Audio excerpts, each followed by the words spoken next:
No recanto nupcial da igreja, onde o sol se filtrava pelos vitrais, pintando o meu vestido de noiva com matizes de azul e dourado, eu permanecia em solitude. Meu reflexo no espelho antigo me encarava as lágrimas cintilando nas faces, o telemóvel ainda apertado na mão trêmula. Um leve bater à porta rompeu o silêncio. A porta rangeu e Lúcia, a nossa coordenadora de casamentos, espreitou o sorriso, desvanecendo ao ver-me. Maria, o teu pai ligou para a recepção, disse ela, a pergunta pairando no ar. Respirei fundo, endireitei a postura e encarei-a. Eles não vêm, declarei a voz mais firme do que eu sentia. Escolheram o churrasco da minha irmã em vez disso. A boca de Lúcia formou um perfeito O. A bondade nos seus olhos quase me desfez. O abandono anunciado. 20 minutos antes, eu era pura energia nervosa e expectativa. A maquilhadora acabara de me declarar a noiva mais radiante que vira em toda a estação. As minhas mãos tremiam ao pegar no telemóvel quando tocou o nome do pai iluminando o ecrã. Pai, já estás quase a chegar. A minha voz era brilhante, ansiosa, infantil até. Maria. O seu tom gelou-me. Aquela voz plana e factual que usava para dar notícias decepcionantes. Eu já a tinha ouvido tantas vezes antes. Não vamos poder ir hoje, querida. A minha mão livre agarrou as costas da cadeira da tocador. O que queres dizer? O churrasco de inauguração da casa da Inês simplesmente não pode ser reagendado. Todos os seus novos vizinhos vão vir e a comida já foi encomendada. Apertei o telemóvel contra a orelha certa de que ouvira mal. Pai, é o dia do meu casamento. Eu sei, querida, e lamento o momento. Acontece. Te acontece como se faltar ao casamento da filha fosse como faltar a uma noite de cinema ou a uma reserva de jantar. A mãe queria que te dissesse que ambos sentimos muito. Continuou ele, a voz suavizando com um arrependimento ensaiado. A Inês manda o seu carinho. O silêncio estendeu-se entre nós familiar como uma cicatriz antiga. Maria, estás aí. Estou aqui. 2 palavras simples, mas que pareciam vir de algum lugar fora de mim. Vamos compensar-te. Talvez te levemos, a ti e ao João, para um bom jantar no próximo mês. Fechei os olhos, vendo não o quarto nupcial à minha volta, mas uma cena de há 20 anos. Eu com 8 anos parada na nossa entrada de carro, a ver a mãe e o pai a carregar malas para o carro, a Inês saltitando no banco de trás, a acenar com as suas orelhas da Mini. Vais divertir-te muito com o avô e a avó, a mãe dissera roçando um beijo na minha testa. A Disneylândia seria demasiado avassaladora para alguém da tua idade. Eu era 11 meses mais nova que a Inês. Naquela noite o avô Jorge ensinou-me a pescar no lago atrás da sua quinta. Mais peixe para nós, dissera ele com uma piscadela quando perguntei por que é que os meus pais me deixavam sempre para trás. Mais tarde, a avó Lúcia deixou-me ajudar a fazer tarte de maçã, levantando-me para um banco para que pudesse alcançar o balcão. Algumas pessoas não conhecem o valor do que tem bem à sua frente. Ela murmurou, as mãos polvilhadas de farinha gentis nos meus ombros. A criança acidental, o esquecimento sempre deixada para trás, a escolha e a força. Eu encarei o meu reflexo agora enxugando as lágrimas com dedos firmes. A mulher que me olhava de volta não estava surpreendida, apenas desapontada. Eu enviara os convites mais por obrigação do que por esperança, sabendo no fundo o que aconteceria. O vestido de noiva apanhava à luz milhares de pequenas contas a cintilar. A avó e o avô tinham insistido em ajudar a pagar, apesar dos meus protestos. Toda a noiva merece sentir-se como realeza, a avó dissera os olhos marejados quando saí do provador. O meu olhar mudou para o meu telemóvel. 3 chamadas perdidas do João, o meu futuro marido, provavelmente a perguntar para onde eu desaparecera. Ele estaria preocupado. Algo endureceu nos meus olhos uma decisão. Liguei rapidamente para um número prendendo a respiração. Avô Jorge, ainda estás no hall da igreja. A minha voz tornou-se mais forte a cada palavra. O pai não me vai levar ao altar afinal. Uma breve pausa depois, a voz dele quente e forte como um carvalho. Seria uma honra ocupar o lugar dele, querida, se me quiseres. Não conseguia imaginar ninguém melhor. O peso ergueu-se dos meus ombros à medida que fazia a minha escolha. Hoje não era sobre quem não estava ali, era sobre quem sempre esteve. Alisei o meu vestido, toquei nas pérolas da avó no meu pescoço e virei-me para a porta. O meu reflexo sorriu de volta para mim, mais pequeno do que antes, mas real. Algumas coisas destroem-te, outras libertam-te. Passei o dedo pelo cartão em relevo, a elegante caligrafia dourada a apanhar a luz da tarde que entrava pelas janelas do nosso apartamento. João observava da porta da cozinha a chávena de café suspensa a meio caminho dos lábios. Devemos todos seguir em frente como família. Li em voz alta a voz monótona. Uma risada amarga escapou antes que eu pudesse contê-la. João pousou a chávena e atravessou a sala até ao sofá, as almofadas afundando-se quando se sentou ao meu lado. Os teus pais! Em vez de responder, levantei-me e fui até a estante onde um álbum de casamento estava. Atrás dele, escondida de vista casual, repousava uma pequena caixa de madeira, obra do avô Jorge, esculpida com delicadas flores silvestres. Levei-a para a mesa de centro e levantei a tampa. Um mês depois de nos casarmos, eles decidiram que os assuntos de família importavam. As minhas mãos tremeram ligeiramente ao retirar a pilha de cartões de aniversário. 3 anos de silêncio e, de repente, eles preocupam-se. João não estendeu a mão para os cartões, respeitando o limite invisível à volta dessas partes do meu passado. Homem inteligente, o meu marido. Espalhei-os pela mesa, envelopes alegres e cores pastel, cada um contendo sentimentos idênticos. Feliz aniversário, Maria! Sentimos a tua falta. Nenhuma única vez eles ligaram. Bati no cartão mais recente. Nenhuma única vez em 3 anos eles tentaram de facto ver-me. Apenas estes gestos performáticos. O sol da tarde mudou lançando sombras sobre o tapete e de repente eu tinha 16 anos novamente sentada num quarto de hospital estéril, enquanto as luzes fluorescentes zumbiam por cima. Pode dizer-me o que aconteceu? A voz da enfermeira era gentil, os olhos dela a piscar para o segurança que pairava perto da porta. O meu lábio cortado pulsava em sincronia com o meu batimento cardíaco, 4 pontos recentes a apertar a cada palavra. Eu caí. Disse automaticamente a mentira praticada e perfeita. A enfermeira, o crachá dela, dizia Marlene, ajustou os óculos e fez uma anotação na sua prancheta. Isso é uma queda e tanto. Ela gesticulou para o meu rosto, as contusões já florescendo roxas na minha maçã do rosto. Puxadores de porta geralmente não se balançam para um segundo golpe.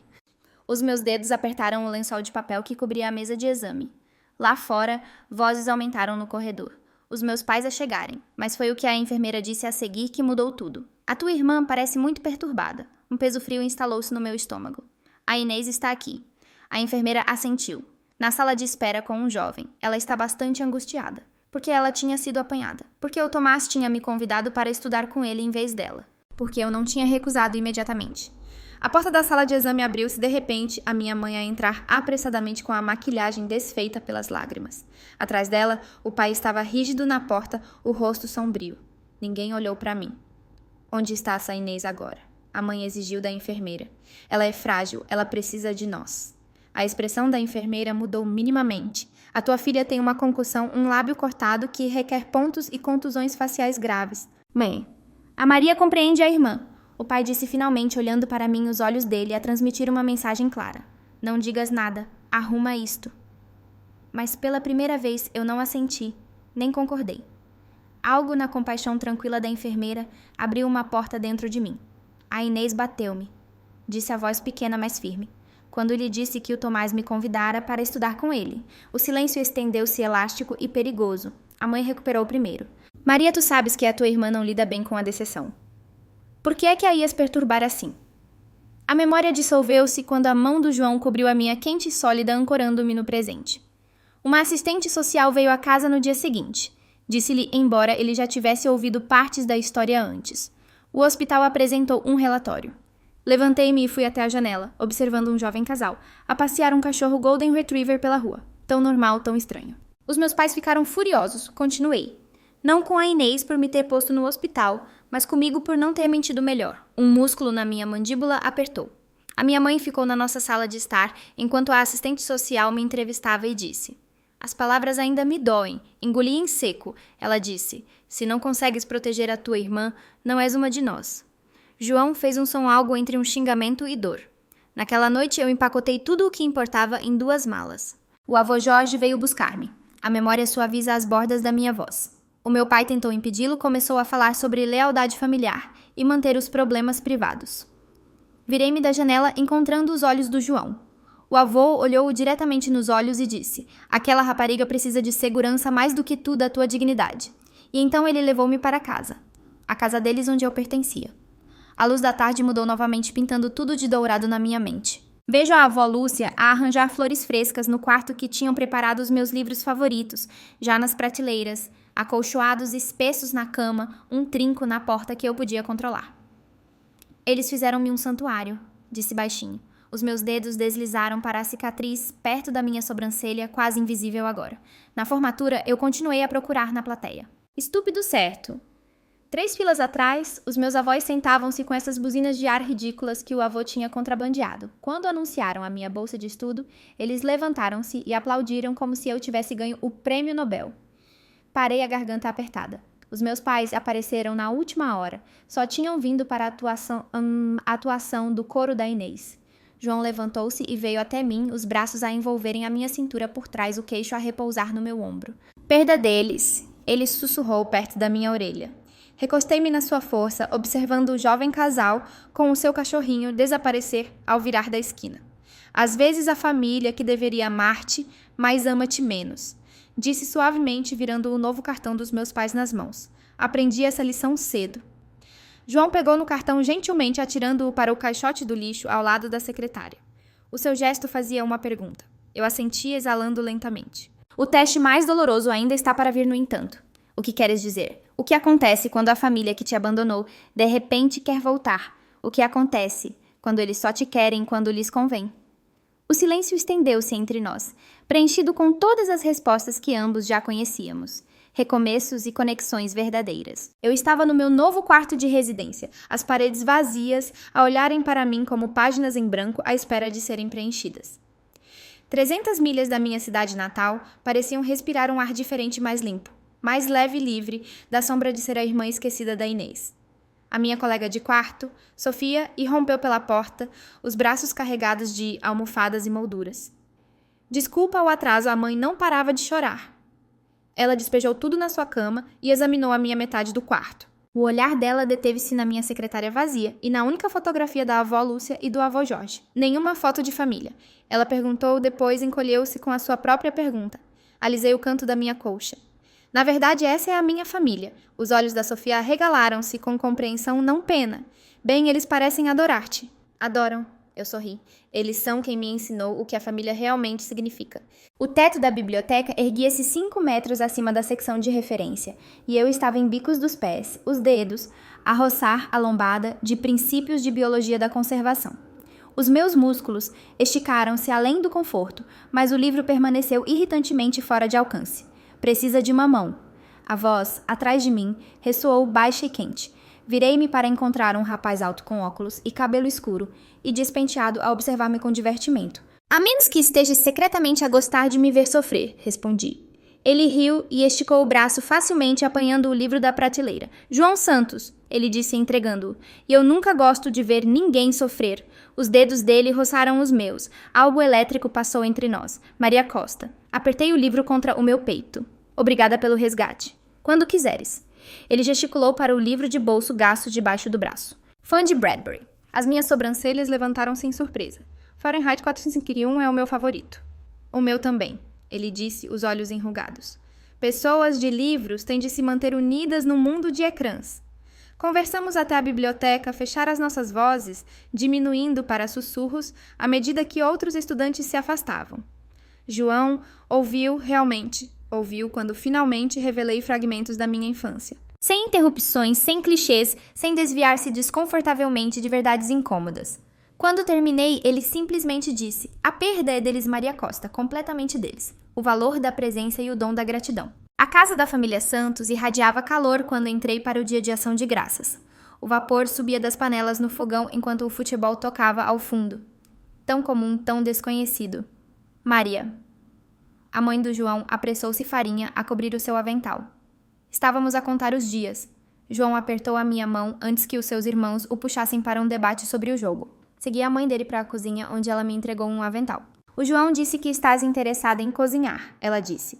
Nunca tive a oportunidade de aprender receitas de família. Algo brilhou no rosto dela. Compreensão sem o peso do julgamento. Bem, este puré de batata foi passado por 4 gerações. Estás prestes a tornar-te a 5ª geração. Mais tarde, quando a Margarida Santos tirou uma caixa de debaixo da árvore e Má entregou, fiquei confusa. O Natal não era senão daqui a 1 mês. Apenas uma pequena tradição pré-natal. Ela explicou. Todos os anos damos um presente mais cedo. Dentro estava uma meia de Natal de malha com o meu nome bordado no topo. Não um esquecimento, não uma adição apressada. O meu nome planeado e permanente. Desculpei-me para a casa de banho, onde enfiei o rosto numa toalha e deixei lágrimas silenciosas encharcarem o algodão. Quando voltei, ninguém mencionou os meus olhos vermelhos. O reconhecimento da dedicação. O escritório do decano acadêmico cheirava a livros antigos e café. Menina Costa, a sua candidatura para o estágio em Ciências da Biblioteconomia é bastante impressionante. Endireitei-me na cadeira. Obrigada, senhor. 2 empregos no campus enquanto mantenho uma média de 3,9. Ele revisou o meu dossiê. A maioria dos estudantes tem dificuldade com metade dessa carga de trabalho. Um nó formou-se na minha garganta. Pensei nas noites intermináveis a estudar debaixo da minha lâmpada de secretária, os olhos a arder de exaustão.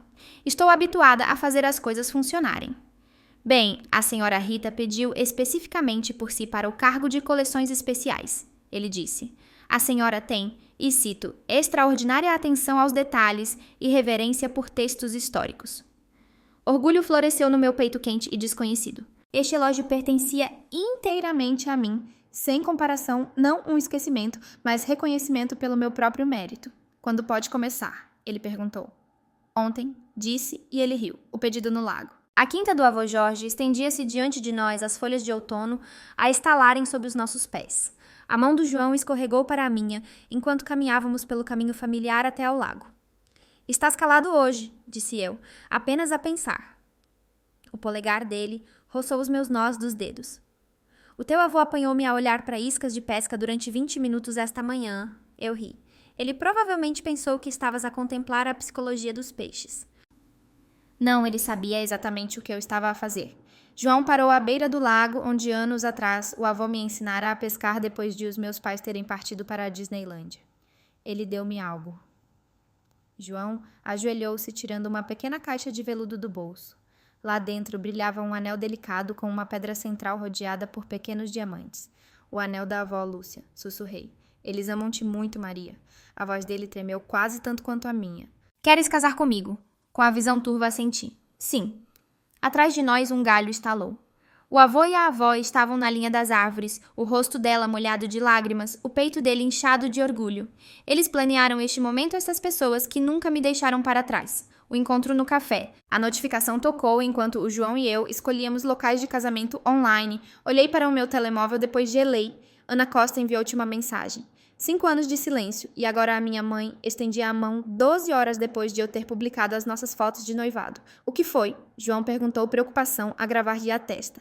Virei o ecrã para ele. De repente, a minha mãe lembra-se que existo. Ele leu a breve mensagem. O teu pai e eu estamos tão felizes por ti. Gostaríamos de discutir os planos do casamento. Tens a certeza que queres responder? A pergunta do João não continha pressão, apenas proteção. Eu olhei para o ecrã, para a foto de perfil da minha mãe que mostrava o seu sorriso perfeito ao lado do meu pai e da Inês em algum resort de praia. O meu polegar pairava sobre o teclado tremendo ligeiramente. Às vezes, as pessoas que mais nos magoam têm um timing perfeito. Eles regressam exatamente quando a nossa felicidade parece completa. Maria, João apertou a minha mão. A escolha estendia-se diante de mim como 2 futuros diferentes. Cheguei ao café Ribeirinho 20 minutos mais cedo e ocupei a mesa do canto perto da janela. O aroma familiar de grãos de café recém-moídos lembrou-me as sessões de estudo durante a faculdade antes que a vida se complicasse novamente. Os meus dedos traçaram a borda de uma caneca vazia, enquanto eu ensaiava o que diria aos pais que não via há 3 anos. A campainha acima da porta tocou.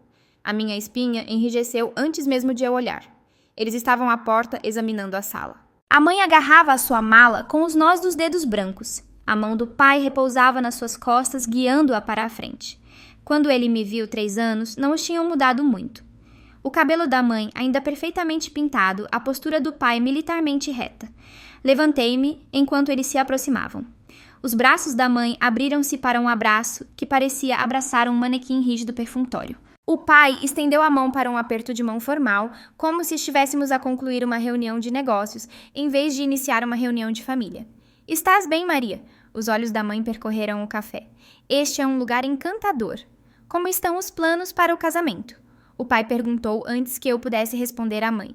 Não houve. Como tens estado? Nem sentimos a tua falta, apenas direto para a agenda.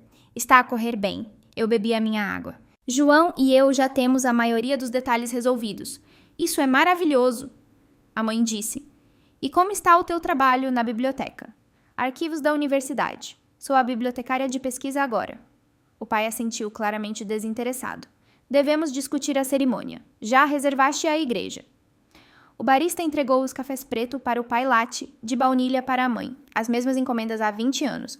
Sim, primeira metodista no centro da cidade, 15 de maio. Disseste. Observei as expressões deles cuidadosamente. A avó ajudou-me com o depósito. Um lampejo de aborrecimento atravessou o rosto do pai à menção da sua mãe. Ele pigarreou. Estávamos a pensar na lista de convidados. Cá vem. A Inês vai receber um convite. O seu tom sugeria que havia apenas uma resposta aceitável. Pousei a minha caneca deliberadamente. Não, a mãe ofegou suavemente. Maria, ela é a tua irmã. Estou ciente da nossa conexão biológica. O que as pessoas vão pensar? A mãe inclinou-se para a frente, a voz baixando para um sussurro.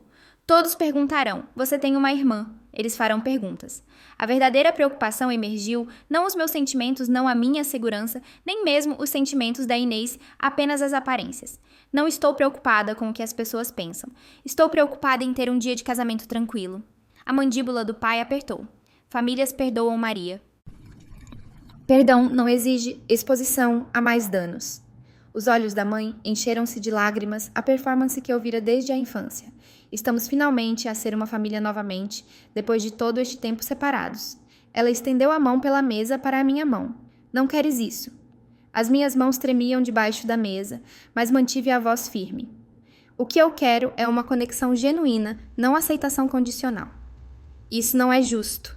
O pai disse a voz endurecendo. Nós estendemos a mão. Estamos aqui, 3 anos depois de eu ter saído de casa, 6 meses depois de eu ter ficado noiva. Eu encontrei o olhar dele. Só quando há um evento público onde a minha ausência possa ser notada. A mãe enxugou os olhos com um guardanapo. Poderíamos tentar terapia familiar depois do casamento. Claro, a Inês prometeu comportar-se da melhor maneira. Apenas por um dia, o pai acrescentou. A implicação pairava não dita. Se eu recusasse, eles iriam retirar-se novamente. A ameaça familiar disfarçada de compromisso razoável.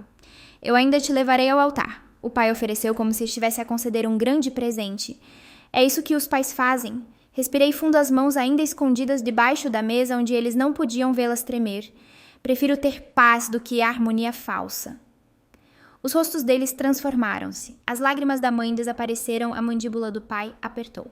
Sempre foste difícil, ele disse. Sempre a fazer tempestades em copos de água. Talvez pudéssemos comprometer-nos, a mãe sugeriu desesperadamente. E se a Inês comparecer apenas à recepção? Estendi a mão para a minha carteira, coloquei dinheiro suficiente na mesa para cobrir todas as nossas bebidas. Já sobrevivi sem vocês por 3 anos. Levantei-me, alisando a minha saia. Construí uma boa vida com pessoas que aparecem consistentemente, não apenas quando lhes convém.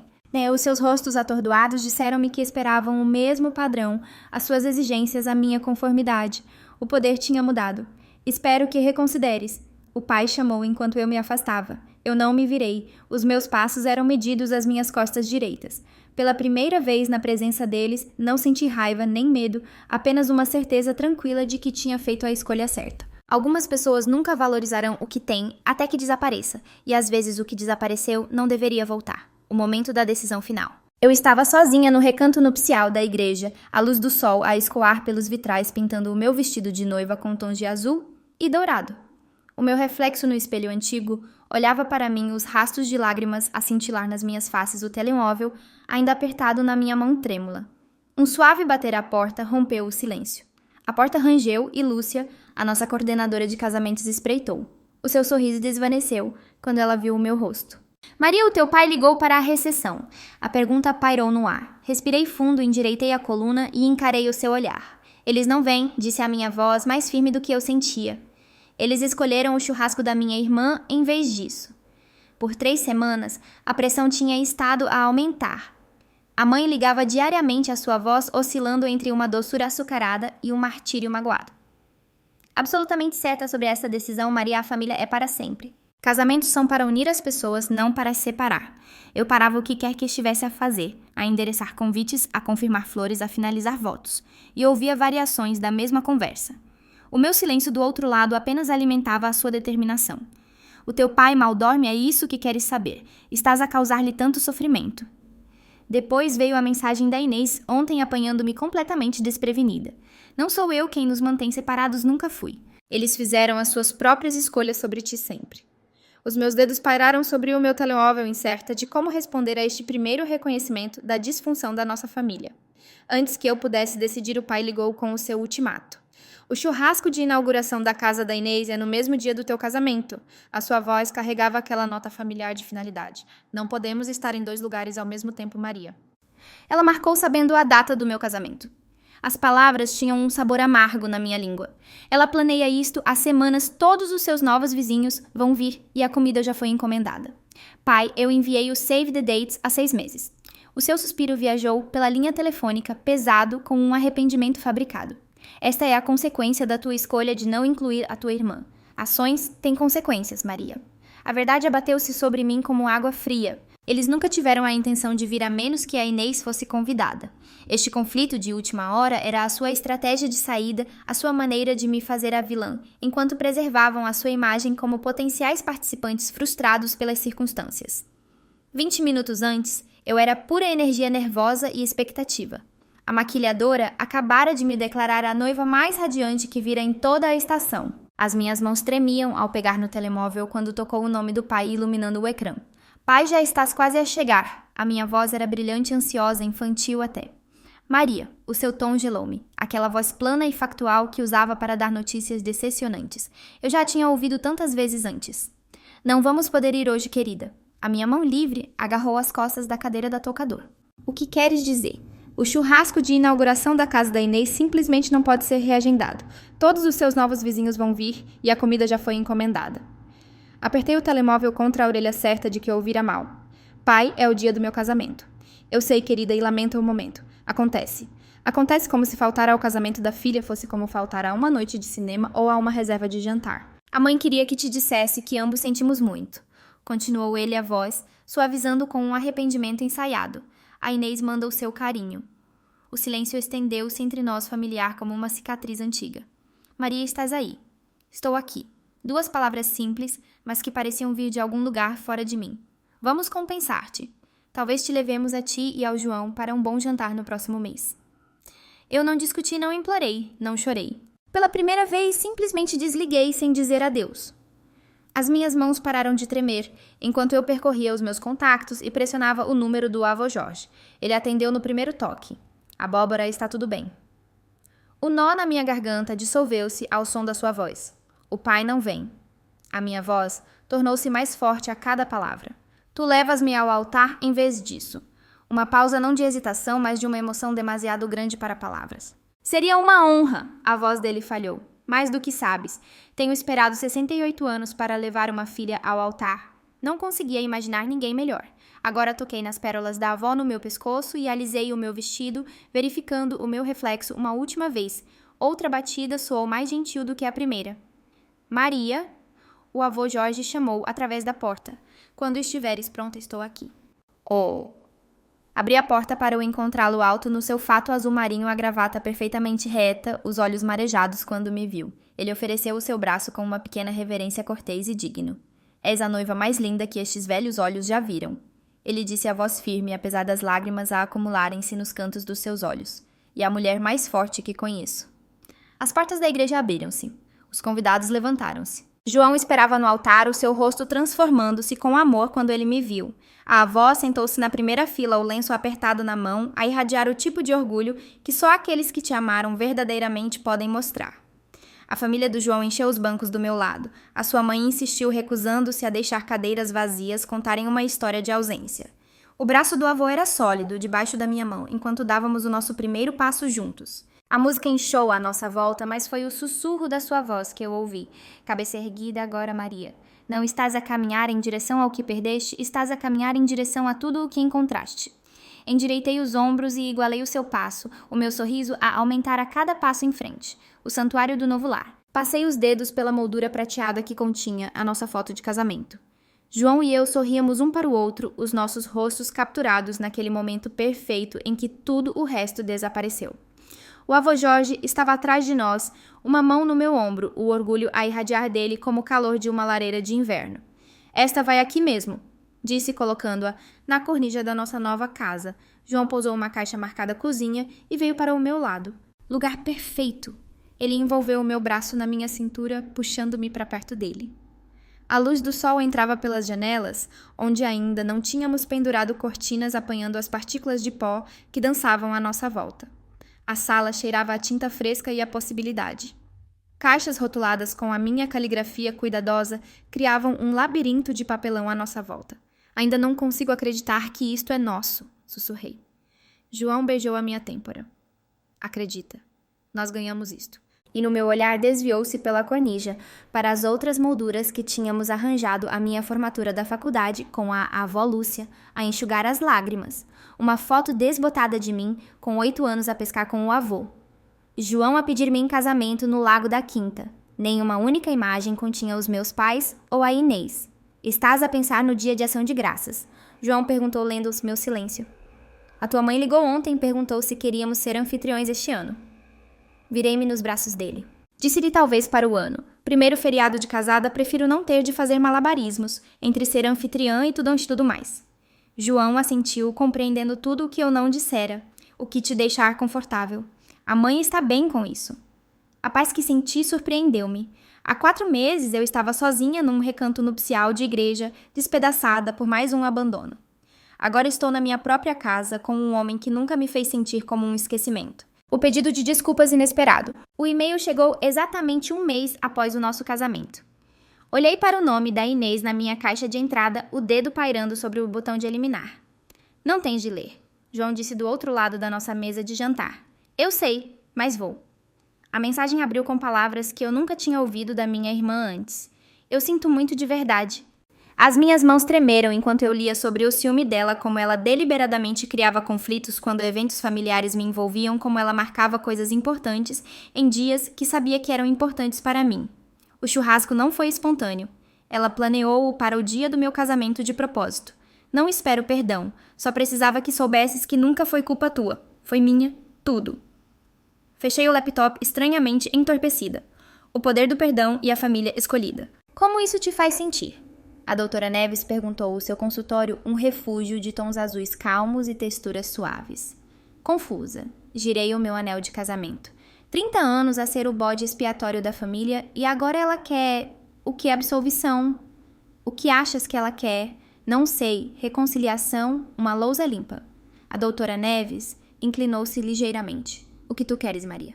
A pergunta pairou entre nós. Lá fora folhas de outono caíam em espiral.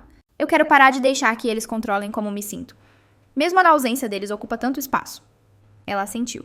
Perdão não é sobre eles merecerem. É sobre se manter o rancor ainda te serve. Não estou pronta para recebê-la de volta. Isso não é o que o perdão exige. Limites são diferentes de rancores. Considero isto. Então posso perdoar sem abrir a porta completamente. Exatamente. Podes reconhecer o pedido de desculpas dela sem apressar a reconciliação. O telemóvel parecia pesado na minha mão enquanto eu discava o número do avô. Olá, querida. A voz dele envolveu-me como uma colcha. Olá, avô. Afundei-me no nosso sofá. O que vocês e a avó vão fazer para o dia de ação de graças? Ah, provavelmente só nós este ano. A senhora Antunes pode juntar-se a nós da porta ao lado. Vocês podiam vir à casa dos pais do João em vez disso conosco. O silêncio estendeu-se entre nós. Não queremos intrometer-nos nas tradições dos teus sogros. A minha garganta apertou. Vocês são a minha verdadeira família, avô. Sempre foram. As palavras saíram embargadas por lágrimas não derramadas. As pessoas que mais amo à mesma mesa. A voz dele quebrou. Seria uma honra, Magui. Uma verdadeira honra. A mãe do João dispôs a louça da sua avó, cada prato com a borda dourada. A sua sala de jantar zumbia com o caos caloroso da família, os irmãos do João a discutir amigavelmente sobre futebol, o pai dele em profunda conversa com o avô Jorge sobre marcenaria, a avó Lúcia a mostrar à senhora Carmo a sua receita secreta de massa de tarte. Notei algo incomum na mesa, 2 cadeiras vazias. Mãe, João perguntou quando as viu. Ela encontrou os meus olhos. Pensei apenas para o caso de os teus pais ou a tua irmã ligarem. A porta está sempre aberta nesta família. Em vez de dor, senti algo mais suave e gratidão. Eles não tinham ligado, provavelmente não ligariam, mas o espaço permaneceu. Um reconhecimento em vez de uma expectativa. João apertou a minha mão debaixo da mesa. Mais tarde, depois da tarte de abóbora e café, encontrei-me sozinha junto à lareira, onde a mãe do João exibia as fotos da família. Ela tinha adicionado a nossa foto de casamento entre elas. Os meus dedos traçaram uma foto de infância com os meus avós, depois deslizaram para o dia do nosso casamento. A alegria em ambas as imagens não era fingida. Família é quem te ama quando é mais difícil amar-te. Sussurrei para ninguém e para todos. Pela primeira vez, essas palavras soaram a liberdade em vez de perda. Eu estava sentada no consultório da doutora Neves, o sol, a espreitar pelas frestas das persianas, aquecendo o meu rosto. A doutora Neves, com a sua voz calma e os olhos gentis, parecia saber exatamente o que perguntar, ou mais importante, o que não perguntar.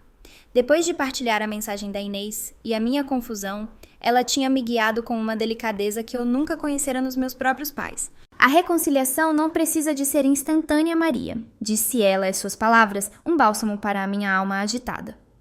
Podes reconhecer a dor, a raiva, a mágoa, e ainda assim escolher o teu próprio ritmo para curar. Essa tarde liguei para o meu avô Jorge. A voz dele tão firme e amorosa foi um abraço auditivo. Avô, o que é que a avó e tu vão fazer para o dia de ação de graças? Perguntei a voz embargada. Ele falou sobre os planos modestos com a senhora Antunes, a vizinha. E se vocês viessem para a casa dos pais do João conosco? Propus o coração a bater forte. Houve uma pausa. Eu sabia que ele não queria ser um peso, que a sua humildade o faria hesitar. Vocês são a minha verdadeira família avô, disse as lágrimas a escorrerem livremente agora. Sempre foram, as pessoas que mais amo à mesma mesa. A voz dele falhou. Seria uma honra, Magui. Uma verdadeira honra. A forma como ele me chamava pelo meu apelido de infância Magui desfez-me por completo. Um novo começo. Na quinta-feira do dia de ação de graças, a casa dos pais do João estava repleta de uma energia que eu nunca sentira antes. A mãe do João, Margarida, tinha disposto à louça da sua avó cada prato com o rebordo dourado como pequenos sóis na mesa. O burburinho de conversas enchia o ar os irmãos do João a discutir amigavelmente sobre futebol, o pai dele, em profunda conversa com o avô Jorge sobre marcenaria, a avó Lúcia, a mostrar à senhora Antunes a sua receita secreta de massa de tarte. Era melodia do pertencimento. Notei 2 cadeiras vazias na ponta da mesa. Olhei para a mãe do João, que apanhou o meu olhar e ofereceu um sorriso gentil. Pensei apenas para o caso de os teus pais ou a tua irmã ligarem, disse ela, a voz suave. A porta está sempre aberta nesta família. Não senti a pontada de dor que esperava. Em vez disso, uma onda de gratidão me invadiu. Eles não tinham ligado e provavelmente não ligariam. Mas o espaço, aquelas cadeiras vazias, eram um reconhecimento, não uma expectativa. João apertou a minha mão debaixo da mesa, o seu toque, uma âncora para a minha nova realidade. Mais tarde, depois de café e torta de abóbora, encontrei-me sozinha junto à lareira, onde a mãe do João exibia as fotos de família. Ela tinha adicionado a nossa foto de casamento à do João, e a minha entre as dela. Os meus dedos traçaram uma foto de infância com os meus avós, depois deslizaram para o dia do nosso casamento. A alegria em ambas as imagens não era fingida. Era real, palpável. Família é quem te ama quando é mais difícil amar-te. Sussurrei as palavras a flutuar no ar do nosso novo lar. Pela primeira vez, essas palavras soaram a liberdade em vez de perda. A liberdade de respirar, de ser de amar e de ser amada, sem condições ou expectativas impossíveis. A família de sangue nem sempre é a família que cuida. É uma dura, mas real verdade que os laços biológicos não garantem amor, apoio ou segurança. Maria encontrou a sua verdadeira família nos seus avós e posteriormente em João e na sua família. O poder dos limites saudáveis. A decisão de Maria de não convidar a irmã e os pais para o seu casamento foi um ato de autoproteção e de estabelecimento de limites. Isso não a torna egoísta, mas sim alguém que prioriza a sua própria paz e bem-estar. O perdão como libertação pessoal. A aceitação do pedido de desculpas da Inês. Mas a decisão de não apressar a reconciliação demonstra uma compreensão madura do perdão. Não se trata de desculpar o comportamento do outro, mas de se libertar da carga emocional que ele acarreta. Reconhecer o próprio valor ao longo da história. Maria passa de ser a criança acidental para uma mulher que reconhece o seu próprio mérito e valor independentemente da validação externa. Construir uma vida com amor e apoio. O relacionamento de Maria com João e a sua família serve como um modelo de como o apoio incondicional e o amor genuíno podem criar um santuário e uma vida plena. Qual foi a parte mais impactante da jornada de Maria para si? Houve algum momento em que se identificou particularmente com as suas lutas ou triunfos? Partilhe as suas reflexões nos comentários abaixo. Se esta história tocou o seu coração e lhe trouxe alguma perspectiva, considere partilhá-la com alguém que possa beneficiar da sua mensagem.